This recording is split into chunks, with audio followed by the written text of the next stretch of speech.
Hello everyone, welcome to Shorthand Battle. I am Divya and I am going to dictate you a legal matter of 700 words at the speed of 140 WPM. So be ready for it. 3, 2, 1 and go. Having noticed the factual basis for the preferment of the petition and the disclosures made by the respondents, we now proceed to note the primary legal submissions which have been advanced in these proceedings. Stop. Learned counsel for the petitioner, while reiterating the averments made in the writ petition, has contended that large-scale scams occurred in the authorities and more particularly Noida, clearly being indicative of the fact that all was not well. Stopped. He asserted that the state government, even in the matter of posting of officers, must act in a manner which inspires confidence in the public at large, and that its action must not reflect of favoritism in a favor of a select few. Stop. It was contended that the continuance of the 12th respondent was clearly detrimental to the public interest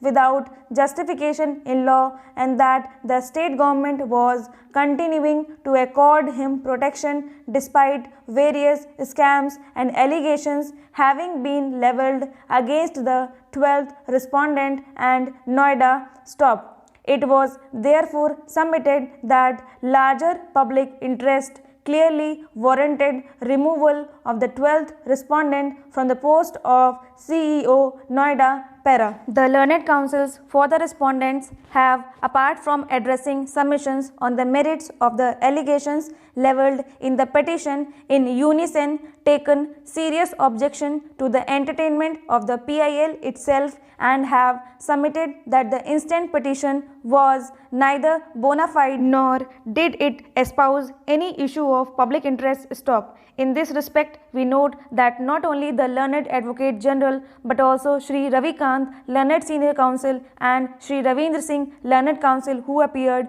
for the 12th respondent, have taken serious objection to this court having entertained the instant PIL itself. Stop. It was submitted that the instant proceedings are a clear abuse of the process of court, and it is apparent that quite far from espousing any issue of public interest, the same has come to be instituted at the behest and instance of unknown and interested quarters. Stop. Learned counsel drew the attention of the court to the fact that the petitioner was stated to be a society registered and resident at Allahabad, and that in the entire petition there was no material which may have even remotely indicated its activities or area of operations. Stop. It was alleged that there was a complete non-disclosure in the writ petition of particulars required under Chapter 22, Rule 3A of the Allahabad High Court Rules 1925. Stop. Learned counsel submitted that the writ petition carried not one averment of any public or social service which the petitioner society may be stated to have performed. Stop.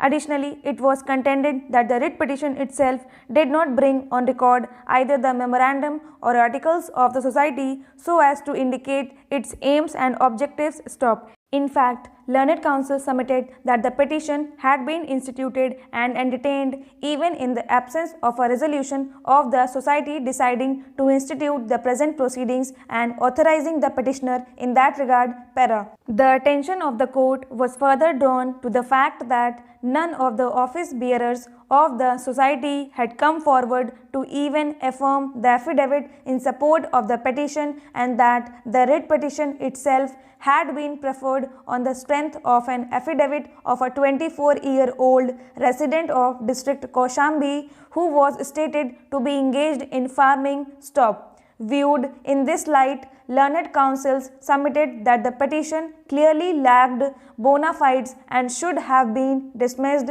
at the threshold itself. Stop. It was contended that it is petitions like the present which have sullied the field of public interest litigation and have consequently invited adverse comment from the Supreme Court as well as this court. Stop. He submits that this court would clearly be transgressing the limits of its jurisdiction under Article 226 to the Constitution in interfering with such actions of the government. Stop. It is his submission that issues of the nature which stand raised in this petition would clearly invite the court to step into an arena which is within the exclusive domain and discretion of the state government. Stop.